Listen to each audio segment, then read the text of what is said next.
Hello and welcome to the Sherlock Holmes Bedtime Stories podcast. Each episode is a section from a classic Sherlock Holmes story with relaxing music to help you fall asleep. If you love the podcast and never miss an episode, please follow us on Spotify and Apple Podcasts and leave a 5-star rating. If our podcast has become a part of your bedtime routine, please consider supporting the show by clicking the link in the show notes. Our show is completely free, in part thanks to support from listeners like you. There are options to give one time or on a monthly basis.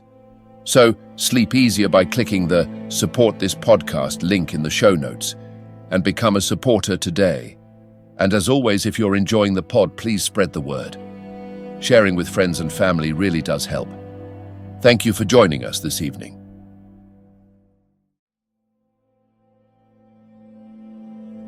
Now it's time to relax. Let your body fall into a comfortable position in your bed and drift gently into a state of total relaxation with tonight's story. The Adventure of the Dancing Men, Part 1. Holmes had been seated for some hours in silence with his long, thin back curved over a chemical vessel in which he was brewing a particularly malodorous product. His head was sunk upon his breast, and he looked from my point of view like a strange, lank bird with dull grey plumage and a black topknot. "So, Watson," said he suddenly, "you do not propose to invest in South African securities?" I gave a start of astonishment. Accustomed as I was to Holmes's curious faculties, this sudden intrusion into my most intimate thoughts was utterly inexplicable. "How on earth do you know that?" I asked. He wheeled round upon his stool with a steaming test tube in his hand and a gleam of amusement in his deep-set eyes. "Now, Watson, confess yourself utterly taken aback," said he. "I am. I ought to make you sign a paper to that effect." "Why?" "Because in 5 minutes you will say that it is all so absurdly simple." "I am sure that I shall say nothing of the kind. You see, my dear Watson," he propped his test tube in the rack and began to lecture with the air of a professor addressing his class. "It is not really difficult to construct a series of inferences, each dependent upon its predecessor and each simple in itself. If, after doing so, one simply knocks out all the central inferences and presents one's audience with the starting point and the conclusion, one may produce a startling, though possibly a meretricious effect. Now, it was not really difficult, by an inspection of the groove between your left forefinger and thumb, to feel sure that you did not propose to invest your small capital in the gold fields." "I see no connection." "Very likely not, but I can quickly show you a close connection. Here are the missing links of the very simple chain. 1.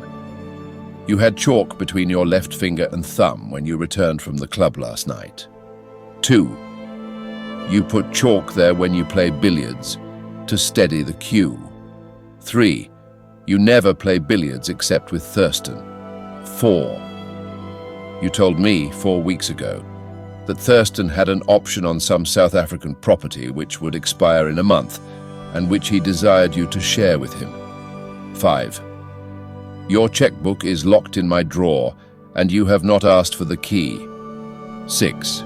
You do not propose to invest your money in this manner." "How absurdly simple," I cried. "Quite so," said he, a little nettled.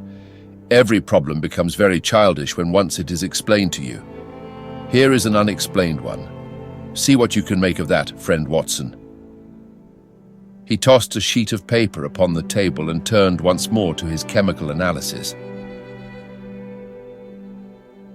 I looked with amazement at the absurd hieroglyphics upon the paper. "Why, Holmes, it is a child's drawing!" I cried. "Oh, that's your idea. What else should it be?"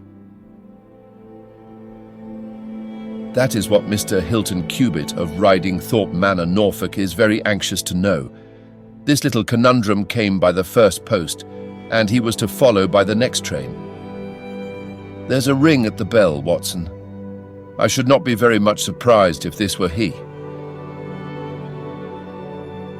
A heavy step was heard upon the stairs, and an instant later there entered a tall, ruddy, clean-shaven gentleman whose clear eyes and florid cheeks told of a life led far from the fogs of Baker Street. He seemed to bring a whiff of his strong, fresh, bracing East Coast air with him as he entered.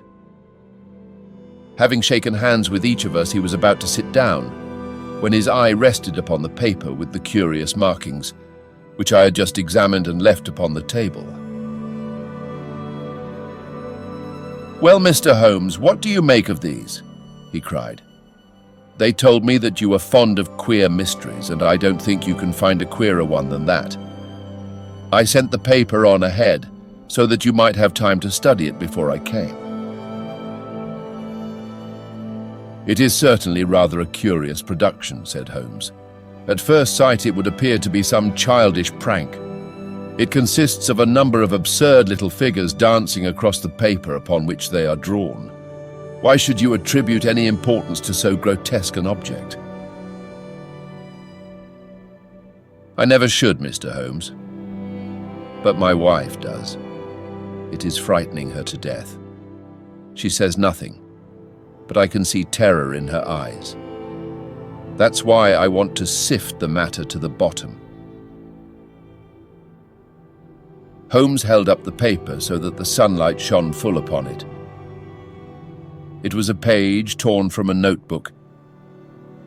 The markings were done in pencil and ran in this way. Holmes examined it for some time, and then, folding it carefully up, he placed it in his pocketbook. "This promises to be a most interesting and unusual case," said he. "You gave me a few particulars in your letter, Mr. Hilton Cubitt, but I should be very much obliged if you would kindly go over it all again for the benefit of my friend Dr. Watson." "I'm not much of a storyteller," said our visitor, nervously clasping and unclasping his great, strong hands. "You'll just ask me anything that I don't make clear. I'll begin at the time of my marriage last year, but I want to say first of all that, though I'm not a rich man, my people have been at Riding Thorpe for a matter of 5 centuries, and there is no better-known family in the county of Norfolk. Last year I came up to London for the Jubilee, and I stopped at a boarding house in Russell Square because Parker, the vicar of our parish, was staying in it. There was an American young lady there. Patrick was the name, Elsie Patrick. In some way, we became friends until before my month was up I was as much in love as a man could be. We were quietly married at a registry office, and we returned to Norfolk a wedded couple. You'll think it very mad, Mr. Holmes, that a man of a good old family should marry a wife in this fashion, knowing nothing of her past or of her people. But if you saw her and knew her, it would help you to understand. She was very straight about it, was Elsie. I can't say that she did not give me every chance of getting out of it if I wished to do so. I have had some very disagreeable associations in my life, said she. I wish to forget all about them. I would rather never allude to the past, for it is very painful to me. If you take me, Hilton, you will take a woman who has nothing that she need be personally ashamed of. But you will have to be content with my word for it and to allow me to be silent as to all that passed up to the time when I became yours. If these conditions are too hard, then go back to Norfolk and leave me to the lonely life in which you found me. It was only the day before our wedding that she said those very words to me. I told her that I was content to take her on her own terms, and I have been as good as my word. Well, we have been married now for a year, and very happy we have been. But about a month ago, at the end of June, I saw for the first time signs of trouble. One day, my wife received a letter from America. I saw the American stamp. She turned deadly white, read the letter, and threw it into the fire. She made no allusion to it afterwards, and I made none, for a promise is a promise, but she has never known an easy hour from that moment. There is always a look of fear upon her face, a look as if she were waiting and expecting. She would do better to trust me. She would find that I was her best friend. But until she speaks, I can say nothing. Mind you, she is a truthful woman, Mr. Holmes, and whatever trouble there may have been in her past life, it has been no fault of hers. I am only a simple Norfolk squire, but there is not a man in England who ranks his family honour more highly than I do. She knows it well, and she knew it well before she married me. She would never bring any stain upon it, of that I am sure. Well, now I come to the queer part of my story. About a week ago, it was the Tuesday of last week, I found on one of the windowsills a number of absurd little dancing figures like these upon the paper. They were scrawled with chalk. I thought that it was the stable boy who had drawn them, but the lad swore he knew nothing about it. Anyhow, they had come there during the night. I had them washed out, and I only mentioned the matter to my wife afterwards. To my surprise, she took it very seriously and begged me if any more came to let her see them. None did come for a week. And then yesterday morning I found this paper lying on the sundial in the garden. I showed it to Elsie, and down she dropped in a dead faint. Since then she has looked like a woman in a dream, half dazed, and with terror always lurking in her eyes. It was then that I wrote and sent the paper to you, Mr. Holmes. It was not a thing that I could take to the police, for they would have laughed at me. But you will tell me what to do. I am not a rich man, but if there is any danger threatening my little woman, I would spend my last copper to shield her. He was a fine creature, this man of the old English soil. Simple, straight, and gentle, with his great, earnest blue eyes and broad, comely face.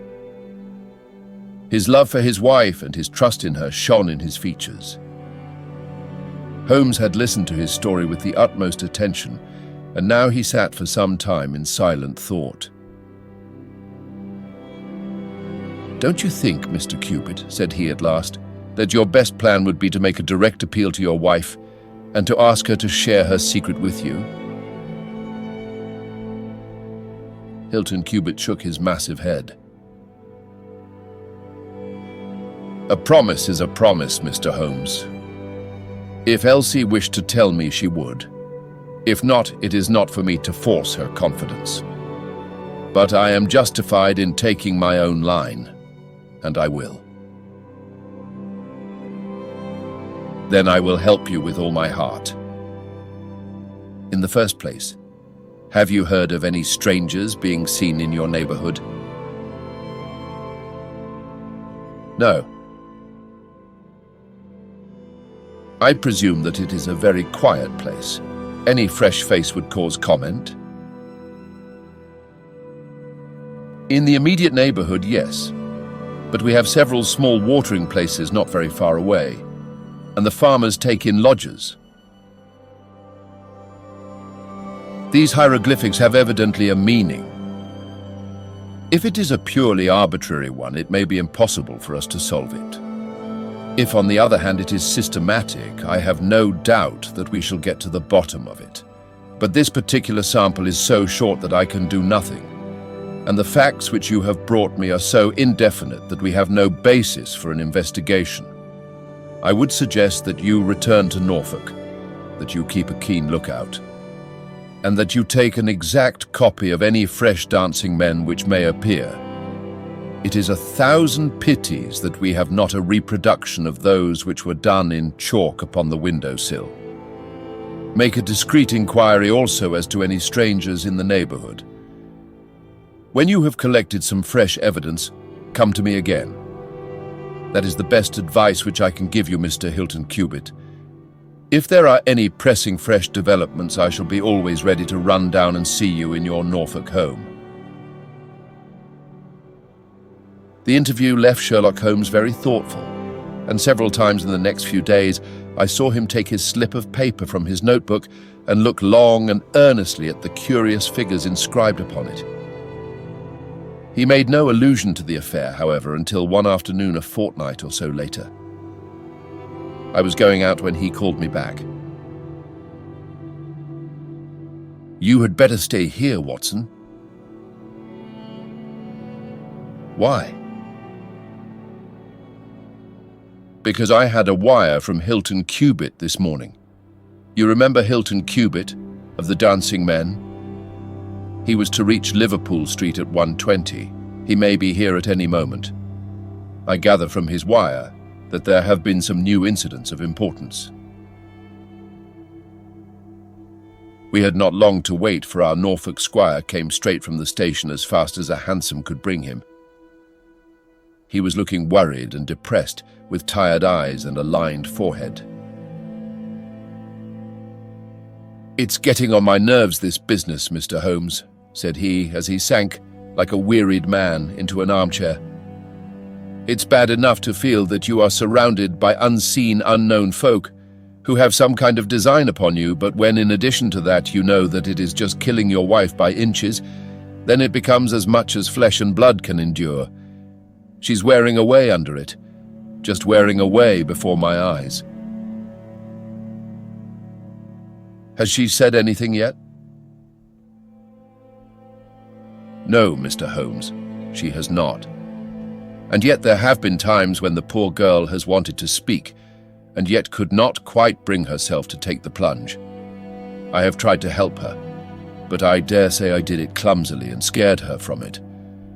She has spoken about my old family and our reputation in the county and our pride in our unsullied honor, and I always felt it was leading to the point, but somehow it turned off before we got there."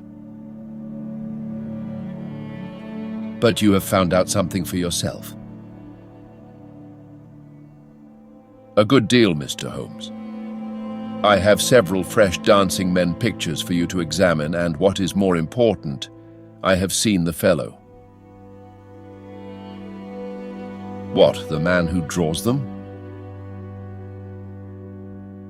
"Yes, I saw him at his work. But I will tell you everything in order. When I got back after my visit to you, the very first thing I saw next morning was a fresh crop of dancing men. They had been drawn in chalk upon the black wooden door of the tool house, which stands beside the lawn in full view of the front windows. I took an exact copy, and here it is." He unfolded a paper and laid it upon the table. "Here is a copy of the hieroglyphics." "Excellent," said Holmes. "Excellent. Pray continue." "When I had taken the copy, I rubbed out the marks, but 2 mornings later, a fresh inscription had appeared. I have a copy of it here."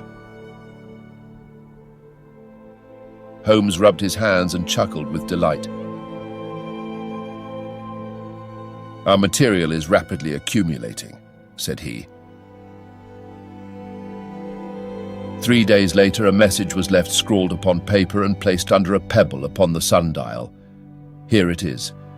The characters are, as you see, exactly the same as the last one. After that, I determined to lie in wait. So I got out my revolver and I sat up in my study, which overlooks the lawn and garden. About 2 in the morning, I was seated by the window, all being dark save for the moonlight outside, when I heard steps behind me, and there was my wife in her dressing gown. She implored me to come to bed. I told her frankly that I wished to see who it was who played such absurd tricks upon us. She answered that it was some senseless practical joke and that I should not take any notice of it. "If it really annoys you, Hilton, we might go and travel, you and I, and so avoid this nuisance." "What, be driven out of our own house by a practical joker?" said I. Why, we should have the whole county laughing at us." "Well, come to bed," said she, "and we can discuss it in the morning." Suddenly, as she spoke, I saw her white face grow whiter yet in the moonlight, and her hand tightened upon my shoulder. Something was moving in the shadow of the tool house. I saw a dark, creeping figure which crawled round the corner and squatted in front of the door. Seizing my pistol, I was rushing out when my wife threw her arms round me and held me with convulsive strength. I tried to throw her off, but she clung to me most desperately. At last I got clear, but by the time I had opened the door and reached the house, the creature was gone. He had left a trace of his presence, however, for there on the door was the very same arrangement of dancing men which had already twice appeared and which I have copied on that paper. There was no other sign of the fellow anywhere, though I ran all over the grounds. And yet the amazing thing is that he must have been there all the time, for when I examined the door again in the morning, he had scrawled some more of his pictures under the line which I had already seen. Have you that fresh drawing? Yes, it is very short, but I made a copy of it, and here it is. Again he produced a paper. The new dance was in this form. "Tell me," said Holmes, and I could see by his eyes that he was much excited, "was this a mere addition to the first, or did it appear to be entirely separate?" It was on a different panel of the door. Excellent. This is far the most important of all for our purpose. It fills me with hopes. Now, Mr. Hilton Cubitt, please continue your most interesting statement. I have nothing more to say, Mr. Holmes, except that I was angry with my wife that night for having held me back when I might have caught the skulking rascal. She said that she feared that I might come to harm. For an instant it had crossed my mind that perhaps what she really feared was that he might come to harm, for I could not doubt that she knew who this man was and what he meant by these strange signals. But there is a tone in my wife's voice, Mr. Holmes, and a look in her eyes which forbid doubt, and I am sure that it was indeed my own safety that was in her mind. There's the whole case, and now I want your advice as to what I ought to do. My own inclination is to put 6 of my farm lads in the shrubbery, and when this fellow comes again, to give him such a hiding that he will leave us in peace for the future. I fear it is too deep a case for such simple remedies, said Holmes. How long can you stay in London? I must go back today. I would not leave my wife alone all night for anything. She is very nervous and begged me to come back. I dare say you are right. But if you could have stopped, I might possibly have been able to return with you in a day or two. Meanwhile, you will leave me these papers, and I think that it is very likely that I shall be able to pay you a visit shortly and to throw some light upon your case. Sherlock Holmes preserved his calm, professional manner until our visitor had left us, although it was easy for me, who knew him so well, to see that he was profoundly excited. The moment that Hilton Cubitt's broad back had disappeared through the door, my comrade rushed to the table, laid out all the slips of paper containing dancing men in front of him, and threw himself into an intricate and elaborate calculation. For 2 hours I watched him as he covered sheet after sheet of paper with figures and letters, so completely absorbed in his task that he had evidently forgotten my presence. Sometimes he was making progress and whistled and sang at his work. Sometimes he was puzzled and would sit for long spells with a furrowed brow and a vacant eye. Finally, he sprang from his chair with a cry of satisfaction and walked up and down the room, rubbing his hands together. Then he wrote a long telegram upon a cable form. If my answer to this is as I hope, you will have a very pretty case to add to your collection, Watson, said he. I expect that we shall be able to go down to Norfolk tomorrow. and to take our friend some very definite news as to the secret of his annoyance. I confess that I was filled with curiosity, but I was aware that Holmes liked to make his disclosures at his own time and in his own way, so I waited until it should suit him to take me into his confidence. But there was a delay in that answering telegram, and 2 days of impatience followed, during which Holmes pricked up his ears at every ring of the bell. On the evening of the 2nd, there came a letter from Hilton Cubitt. All was quiet with him, save that a long inscription had appeared that morning upon the pedestal of the sundial. He enclosed a copy of it, which is here reproduced. Holmes bent over this grotesque frieze for some minutes and then suddenly sprang to his feet with an exclamation of surprise and dismay. His face was haggard with anxiety. "We have let this affair go far enough," said he. "Is there a train to North Walsham tonight?" I turned up the timetable. The last had just gone. "Then we shall breakfast early and take the very first in the morning," said Holmes. "Our presence is most urgently needed. Ah, here is our expected cablegram. One moment, Mrs. Hudson, there may be an answer. No, that is quite as I expected. This message makes it even more essential that we should not lose an hour in letting Hilton Cubitt know how matters stand, for it is a singular and a dangerous web in which our simple Norfolk squire is entangled.